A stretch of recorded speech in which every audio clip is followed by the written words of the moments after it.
Sí, bueno. Está bueno que no haya estado grabando porque me fui a los caños, ¿no? Seguí de largo fotografía, yo sigo hablando, bueno. Pero bueno, volviendo a la reflexión esta de Nadia, creo que era de Nadia, ¿no? Bueno, en la lectura nosotros lo que hacemos es, no tenemos que seguir la lógica del espacio de la representación, sino que podemos alterarla, o sea, podemos cambiar. De hecho, digamos, hay algunas imágenes de este artista, Rembrandt, que nosotros vimos en la clase pasada, pero si te interesa y quieren, si les interesa, y quieren buscarlo, van a ver que es, digamos, el inventor de esto. O sea, él creó una manera de iluminar, si se quiere, o de valorizar, para hablar con más propiedad, sus trabajos, sus obras, sus representaciones, que es arbitraria, porque hay objetos que parecen tener, objetos o personas que parecen tener luz propia, ¿sí? Pero lo hizo en un momento donde toda la pintura o todas las representaciones iban en el sentido de la descripción. Entonces, visto ahora, digamos, por ahí nos parece muy natural porque todo lo que siguió después lo tomó como referencia. Pero en ese momento fue una ruptura muy grande. O sea, incluso llegó a tener problemas, digamos, por sustentar esa manera de representar las cosas, ¿no? Porque de golpe, qué sé yo, por ejemplo, en la crucifixión que yo les mostré en la clase pasada, en un grabado de Rembrandt, Cristo está en sombra, por ejemplo. Y la representación es mucho más, si se quiere, humana, en el sentido de mucho más terrenal, porque tiene el juego de luces que podría tener la escena, digamos, ¿no? Esa escena de la crucifixión. No tiene un filtro de idealización, no hay un orden jerárquico en iluminar más a Cristo porque es Cristo, no. Hay un ladrón que se ve más que Cristo. Entonces, esa manera de representar, esa manera de aplicar el valor, bueno, le trajo también problemas a Rembrandt. El cuadro más famoso de Rembrandt, del que incluso hay una película hecha, ¿no?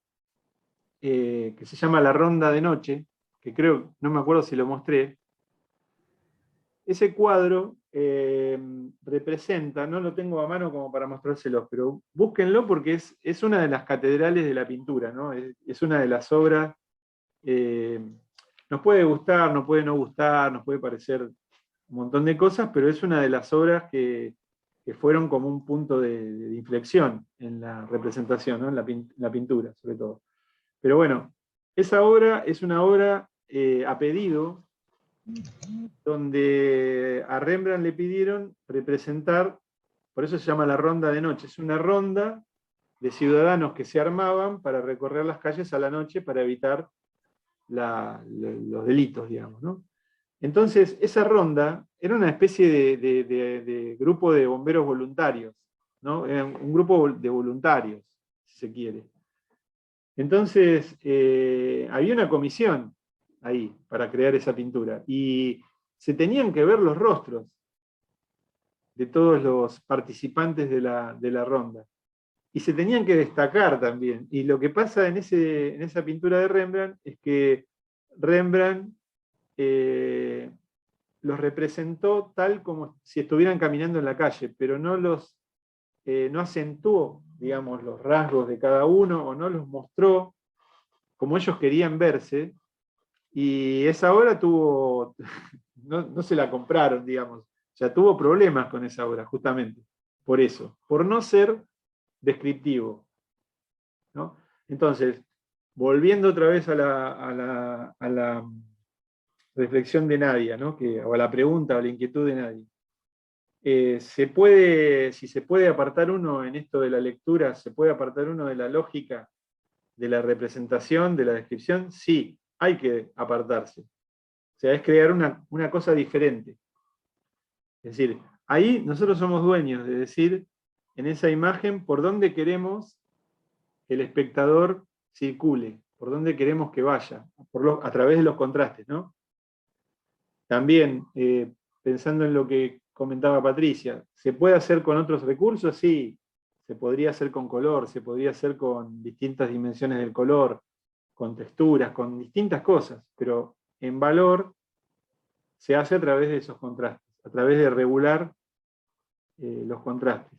Y en este caso, en esta actividad que nosotros proponemos, nosotros partimos de un dibujo, si se quiere, descriptivo, apegado al modelo, y lo que hacemos en una segunda instancia es crear variaciones de ese dibujo.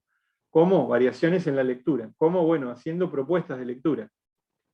Es un poco esto que hoy les mostraba, ¿no? Que rudimentariamente ahí yo intenté hacer, que es modificar los valores de los objetos, modificar los contrastes sobre todo. El concepto es ese.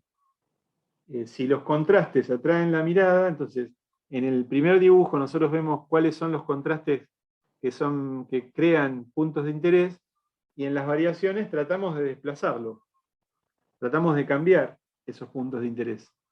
Los ponemos en otro lado, que se vean otros objetos y que los objetos que se veían en el modelo, que no se veían, se vean, y los que se veían no se vean. Juguemos un poco con eso. Profe. O sea, esto que suena tan aparatoso, ¿no? Y me cuesta tanto y tantas palabras explicarlo, en realidad es bastante lúdico, porque sería, bueno, tomar el valor y aplicarlo de una manera más arbitraria, no pensar tanto en qué es lo que se está representando ahí, sino pensar en modificar la lectura que tiene el primero de los trabajos, cambiando los contrastes. Profe, Es eso. ¿se puede dar por la pregnancia del color, digamos? Esa variedad, esa variación de contraste, ¿se puede hacer por la pregnancia del color que usamos? ¿Podemos aplicarlo, digo? No, en estos trabajos no, porque lo que pasa es que, ¿sabés qué pasa? ¿Patricia otra vez? Sí, yo. Sí, Patricia. Pero te pusiste los anteojos, por eso.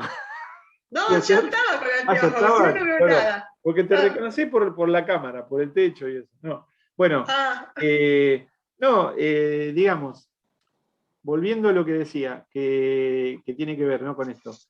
El valor es una de las dimensiones del tono, ¿no? Entonces, estamos trabajando el valor. ¿Por qué? Bueno, porque es una de las dimensiones, y es quizás la dimensión, si vos entrecerrás los ojos y mirás una imagen, es quizás la dimensión primera, porque todo lo demás se borra, pero los contrastes más fuertes, o sea, la diferencia entre figura y fondo, por ejemplo, se da sobre todo por contraste de valor. O sea, sí, es un argumento un poco traído del pelo, porque hay un montón de posibilidades. Se puede hacer temperatura, se puede hacer saturación. Después hay también una tradición en el dibujo, de que el dibujo tiene que ser blanco y negro, o que el dibujo tiene que ser línea nada más, con la cual nosotros no estamos del todo de acuerdo. Pero sí, hay que decir que sí hay una tradición del dibujo con respecto a eso. Entonces, si yo te digo que sí, que bueno, que pongas color, lo que va a pasar es que nos vamos a vamos a tener que trabajar sobre, bueno, qué color, qué contraste, qué contraste con el fondo, qué saturación, si el contraste está en saturación, si el contraste es de identidad, si el contraste es de tono, si el contraste es de temperatura, ¿sí? Entonces, preferimos manejar, o sea, y ahí entramos un poco en competencia con lo que debería trabajarse en pintura, tal vez. ¿Sí? Que bueno, desde pintura también podrías ir al dibujo, porque hay dibujo pictórico. Y desde dibujo podemos ir a pintura, y desde escultura, o sea, se pueden hacer las cosas porque no están, son recortes arbitrarios. Pero bueno, como es arbitrario, decimos es hasta ahí, es hasta el valor, ¿no? Trabajamos eso. Si vos trabajás, por ejemplo, con un monocromo, podría funcionar, porque también dentro de un monocromo, o sea, solamente con ponerle azul, estarías trabajando con contrastes de valor, ¿no? Y como la identidad y la saturación y la temperatura es pareja, entonces sería despreciable la relación esa, ¿no? Pero cuando vos pones un azul sobre el blanco, por una cuestión óptica, tenés temperatura también en el blanco. O sea, el azul le presta al blanco naranja. O sea, le presta como calidez al blanco. Entonces empezás a ver también lecturas de temperatura. Entonces entramos en un quilombo. Entramos en una cuestión más compleja. Digamos, más compleja, lo que quiero decir, bueno, es como también pasa con el método científico, con la ciencia. O sea, si vos tenés que como que cortar y ir sintetizando y recortando cosas, porque si no, no hay objeto. O sea, el objeto nace de ese recorte que uno hace. Y bueno, sí, lo que podemos decir nosotros, no todos nosotros los docentes, ¿no? No todos los docentes de acá de la cátedra pintan. Algunos trabajan más escultura, y otros han trabajado más pintura, y otros han trabajado más dibujo y no han trabajado pintura, etc. Bueno, pero quizá los que pinten, María Laura, por ejemplo, trabaja más en pintura o ha trabajado más en pintura, y es más sensible al tratamiento sobre el color, ¿no? Y por ahí tiene más que decir eso. Yo soy discromatópsico, así que mucho del color. Discromatópsico es ceguera a los colores. No es total, pero sí tengo ceguera parcial. A pesar de eso, pinto también a veces, pero bueno, creo que no puedo hablar tanto de color. Así que me mantengo ahí, o sea, hasta el valor, línea, te puedo decir, puedo aportar algo. Pero más allá de eso, digo, este razonamiento de las estructuras se puede transportar a otro ámbito, a otra dimensión del tono, ¿no? Se puede hablar de estructuras de temperatura, se puede hablar de estructuras de saturación, porque también las hay. Sé que las hay un poco por la conversación con los colegas que pintan. Pero bueno, entramos en otra milonga, se puede decir.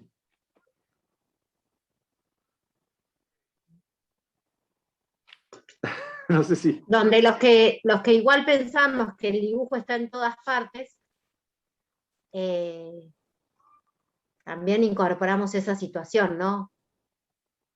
A la idea de que el dibujo, a la consideración que hay en sí, por delante o por detrás, siempre una estructura que tiene que ver con el dibujo, como un tipo de organización que nosotros, por lo menos, es una creencia, digamos, en algún punto es un lugar donde uno se para, no decimos que es la verdad, pero consideramos que todo eso igual tiene por detrás o por delante algo que lo sostiene, que tiene que ver con un tipo de organización que consideramos que se construye con este tipo de entendimientos, de análisis sobre lo visual o lo que estamos viendo.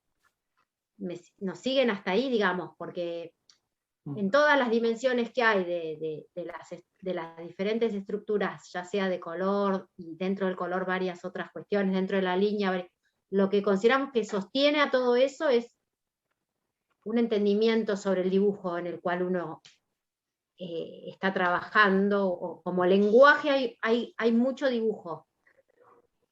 Sí, para no ser, o sea, a ver, es desde donde nosotros nos paramos y desde donde nosotros pensamos la organización de todo lo visual, ¿no? O sea, la pensamos en función de eso. Pero sabemos que no es la única manera. O sea, ¿esto por qué? Para marcar una diferencia con por ahí posicionamientos. Hay algo que está muy difundido, por ejemplo, es la cuestión de que, bueno, sin dibujar no se puede pintar. Bueno, yo no podría porque yo ya asumí que es así, que yo veo a través del dibujo, digamos. Pero hay muchísimos pintores que no dibujan, o sea, que no han dibujado, que no han pasado por la experiencia de dibujar, o los cuales, si vos le preguntás, la experiencia del dibujo no es lo esencial para ellos. Ahora, desde mi punto de vista, yo puedo tomar una pintura de ese pintor y encontrar dibujo. porque para mí es una forma de ver las cosas, de analizar o de discernir las diferencias, ¿no? De organizar, si se quiere, lo visual. Pero bueno, no es la única manera. Eso es concreto, es real, para mí es así. La posición de la materia en la currícula, el dibujo, antes había, te digo, cuando yo entré, bueno, no, voy a hacer historia, ¿no? Pero yo entré en el año 82 a la facultad. O sea, el plan era del año 80. Y ya en ese momento habían sacado un montón de horas de dibujo, pero tradicionalmente las horas de dibujo eran 8 horas por semana. O sea, había dibujo los jueves y había dibujo los sábados. No, perdón, había dibujo los jueves y dibujo los viernes. En algún momento. Y esas horas se fueron recortando.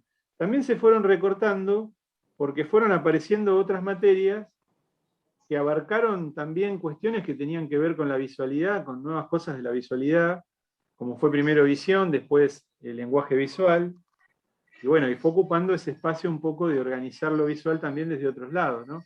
Y hacer una lectura también ampliada, porque antes, cuando yo, o sea, cuando estaba esta situación de que había 8 horas de dibujo por semana, también no se consideraba en la facultad otra cosa que no fuera las obras de arte clásico. O sea, eran como, esto que yo digo, las catedrales de la pintura, lo digo un poco de broma, pero bueno, era como lo único, ¿no? Y hay que entender que eso es un contexto también, es una mirada, ¿no? Sobre la historia, no es la única que hay. Digamos, y que uno toma lo que le sirve, o sea, en definitiva. Si esta cuestión que nosotros les proponemos les sirve en adelante, nosotros creemos que sí, pero bueno, puede ser que ustedes mañana no sé, la sustituyan por otra cosa. De hecho, el que hace fotografía, digamos, esto de la iluminación, o sea, no piensa en términos de valor, piensa en términos de iluminación y piensa quizás las cosas desde otro lado, ¿no? Y tiene otros elementos, por ejemplo, el lenguaje de la fotografía, que enriquecen. Nosotros creemos que puede vincularse y que puede servir, pero bueno, podemos entrar en discusiones o en charlas. O sea, una vuelta me acuerdo que yo le pregunté a un pintor, cuando hablando de esto de las estructuras, ¿no? Y yo le decía, bueno, pero ¿desde dónde empezás vos a trabajar? Para hacer un trabajo, digamos, con mucha saturación de color, para trabajar con la saturación del color. Y me decía, no sé, dice, yo no, o sea, claro, digo, empieza, o sea, uno cuando trabaja, cuando hace una obra, y no sé si piensa en los términos en los que lo aprendió, digamos, pero lo que aprendió sí le sirve para cuando uno tiene una dificultad o tiene que desandar un proceso y qué sé yo, bueno, tener una referencia. Pero después la situación me parece, de crear, de hacer algo, es como, bueno, es otro juego, ¿no? Donde las herramientas, bueno, te pueden servir, no te pueden servir, si te sirve lo de valor, fenómeno. Pero por ahí vos toda tu vida vas a hacer otra cosa, vas a trabajar con texturas. Y por ahí lo de valor no te sirve. Nosotros pensamos que te sirve para entender la idea de las estructuras, ¿no? Que aún cuando trabajes con color, cuando trabajes con texturas, cuando trabajes con otras cuestiones también que tienen que ver hasta con el contexto, ¿no? Con el entorno. Bueno, la idea de estructura siempre para nosotros es una forma de leerlo. Pero bueno, para otros no. Es así. Digo, eso sí me parece que ahí te puedo decir que de eso doy fe, ¿no? De lo demás, bueno, tiene que ver también con creencias. Digo, bueno, creo más en esto, creo más en el otro, o me siento más seguro con esto, con esta forma de ver las cosas. Por ejemplo, el tema de la escala gráfica, nosotros este año decidimos poner esta experiencia, ¿no? Decir, bueno, a ver, el dibujo que lo trabajabas con una escala clásica, bueno, trasladarlo a una escala gráfica. Trasladar a una escala gráfica, o sea, si ustedes tienen alguna referencia o algún conocimiento de historieta, ¿no? Hay en el lenguaje de la historieta y en el lenguaje de la ilustración y de la gráfica, digamos, hay un desarrollo muy importante de esa escala, de un trabajo muy importante con esa escala, que es extensísimo, o sea, y que por ahí implica pensar las cosas con otra lógica, ¿no? Y bueno, lo que decidimos fue hacer una experiencia con esa escala. Pero bueno, para abrir y para decir, bueno, no solo existe esta escala clásica, sino también está la otra gráfica y puede manifestarse de esta manera, puede tener ese registro.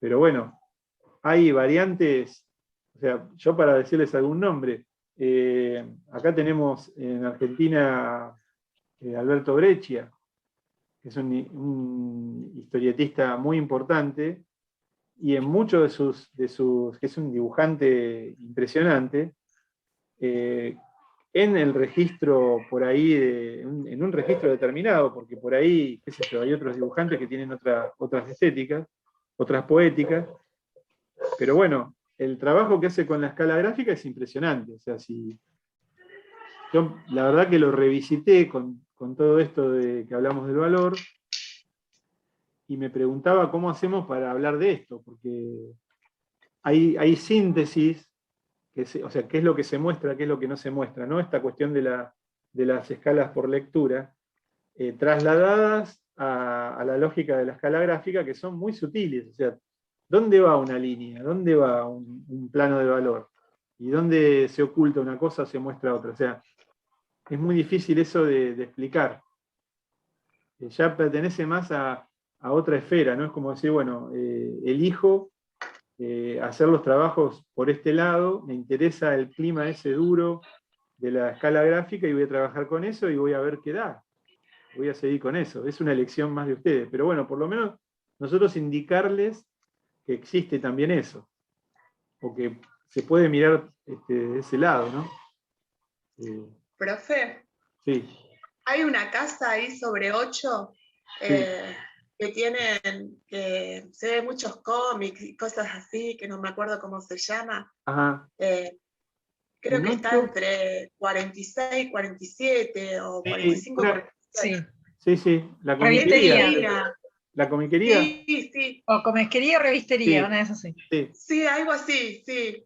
Que está buenísimo porque ves cuentos, qué sé yo, todos dibujados así, está Sí. con esa escala de valores, como decís, y es espectacular. Es espectacular. No, las cosas que se han hecho con eso. Mirá, yo Frank Miller. mis hijos son adolescentes, ¿no? Y son fanáticos de manga. Sí. Bueno, yo gracias a ellos, porque, o sea, a ver, a mí, bueno, yo hice un poco de animación y qué sé yo, y por ese lado he visto anime y bueno, digamos, no es que estoy absolutamente ajeno de la cuestión de la cultura del manga. Pero algunas cosas, la verdad que me desagradaba mucho en un momento. Y realmente es todo un lenguaje, o sea, si vos te metés adentro de esa manera de expresarte, ahí hay toda una cuestión en la representación, en qué es lo que se representa y cómo se representa, y qué es lo que se cuenta. Yo vi también una vez, perdón, profe, sí, vi una vez un librito que no sé de quién era, que era de Caperucita, y estaba el lobo feroz, y qué sé yo, eran unos dibujos así, todos hechos en negro, así con unos dientes, o sea, está espectacular. Y solamente estaba contado, estaba narrado a través de las imágenes. Era en cada carilla una imagen espectacular, o sea, contado desde otra manera, estaba muy bueno. Bueno, dale bola a eso, si te gusta, o sea, conseguite material y fíjate, ¿no? Porque realmente sí, yo digo, bueno, la vida no te da, hay un montón de cosas que uno quisiera hacer, pero realmente me empecé a interesar, o sea, porque, como te digo, es todo un lenguaje. Bueno, María conoce mucho porque le interesa también el manga. Lo que decíamos de Frank Miller, las Frank ilustraciones Miller. de él tenés. Frank Miller. Cualquier ilustración que agarres. Sin City. Lo googleás y. Frank Miller, yo mostré unos cuadros de Frank Miller. Sí. Frank Miller no es dibujante. ¿Sabías vos que él es guionista y después se dedicó un poco a dibujar? y fue perfeccionando. Pero digamos, y es increíble, o sea, tiene unas cosas increíbles. Yo creo que incluso la propia ignorancia muchas veces de la tradición dibujística lo llevó a hacer cosas expresivas a un punto, digamos, porque dijo, bueno, a ver, ¿qué tengo que contar? Esto, ¿y qué tengo que poner? Un ojo flotando ahí, qué sé yo, lo pongo, chao. Y no se hacía mucho drama acerca de los códigos de la representación o la tradición de la historieta. Y en muchas cosas es de ruptura por eso, me parece. Pero bueno, sí, Frank Miller es otro que interesante para ver también. Hay uno, Enrique Jiménez Corominas. Ese es otro que también trabaja muy bien. Sí, no, ahí. Bueno, hay un montón. Había unas revistas muy viejas que eran las Inbox que tenías. Dibujantes de manga, yo no conozco, o sea, no te Sí, puedo nombrar a también. nadie, pero yo veo cosas increíbles, de trabajos, o sea, de gráfica, así, en escala gráfica, y bueno, y ahí entendés también, o sea, más allá de los contenidos que manejan, la forma en que se representan, la relación con la cultura visual contemporánea y demás, pero bueno, ¿cómo la constituye? Porque o sea, te das cuenta por qué llama tanto la atención, por qué les interesa tanto a los pibes, por qué mi hijo dice que quiere aprender japonés, qué sé yo. Digo, ¿para qué? ¿Viste? Y bueno, pero pasa eso. ¿Viste? El manga lo lees al revés, se lee de atrás para adelante, Sí. está escrito. ¿Viste? Es toda una cosa. Pero bueno, está buenísimo. Qué sé yo, lo Hay bueno una de compañera que toda tiene esa una duda. diversidad es poder que se abre un campo y podés elegir ahí, qué sé yo. Tenés un registro muy amplio de cosas. No hay nada, viste, que tenga que ser así de una manera y no pueda ser de otra, ¿no? Es como tenés para elegir. ¿Alguna pregunta en el chat? Me parece que hay. Sí, Tamara puso que tenía una duda hace rato, me De parece. 40 minutos. Yo agarré Sí, tenés razón, agarré ahí el está. guión y Eso era el trabajo, sí. Retomemos que faltan 5 minutos. Todos mirando, diciendo, escribinos, Tamara, por favor. Que fuimos y estamos volviendo.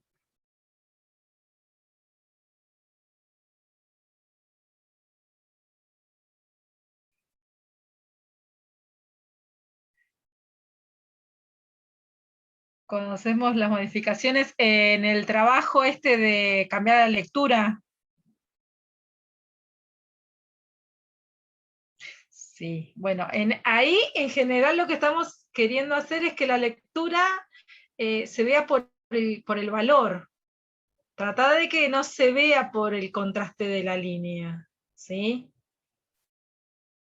Que predomine lo que sea el valor como, bueno, como lectura.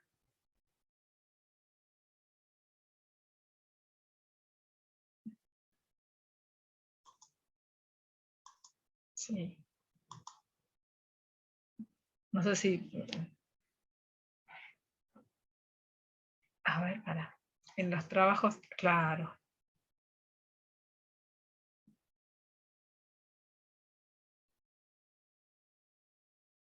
Claro, así como Carlos mostró en el trabajo de él que la botella, que una forma de la botella se sumaba y construía una forma nueva, si querés, vos podés cambiar el sentido de la lectura y separar o no, no sé, hacer que esa botella se venga para adelante o que quede atrás. Se van a ir construyendo distintas formas de valor. En ese sentido, sí. Sí. Ahí vamos.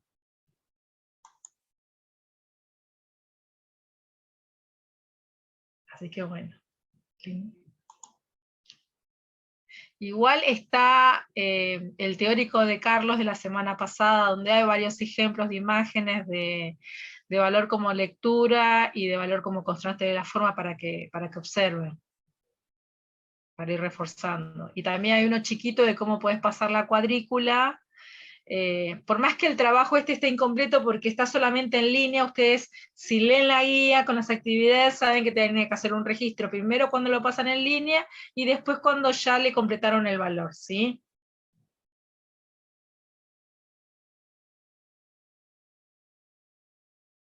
No sé si tienen más dudas relacionadas a la guía, a las actividades.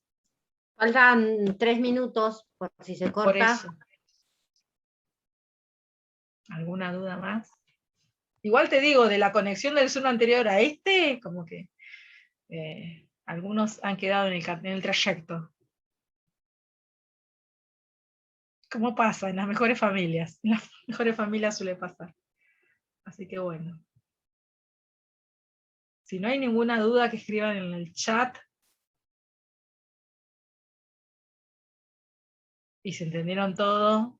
Que más o usen menos. este fin de semana largo para hacer y entregar trabajos que están todos muy atrasados. Sí, lamentablemente sí. Y ya estaríamos por empezar, estamos empezando el último ya. Estamos por empezar el último trabajo práctico. Así que estaría bueno. No todos, profe, no todos. Bien, bien ahí. Pero en general, lamentablemente sí. No, Bueno, pero por hay que eso, activemos reconocer. para ir Generalizar. completando. No te escuché, Charlo. Te tapé. Digo que no se puede generalizar. Claro. No. Bueno, nada. Pero estamos más para la excepción que para, estamos más para la generalización que para la excepción. Bueno, Podemos decir que en esta instancia estamos para la excepción de algunas. Sería así. Hay excepciones, pero los generales que este segundo cuatrimestre ha sido muy difícil llevarlos a buen puerto en el sentido de los tiempos con las entregas. se está por cortar. Vamos Bueno. a subir las grabaciones de las dos charlas. ¿Sí? Bueno, entonces que tengan un muy buen fin de semana, aprovechen. Cualquier duda nos escriben y bueno, nos estamos viendo la semana que viene. ¿Sí? Bárbaro. Nos vemos Gracias. la semana que viene, entonces. Muchas gracias. Buenas noches. No, gracias a ustedes. Gracias, Chao, gracias. chao. Chao. Bien.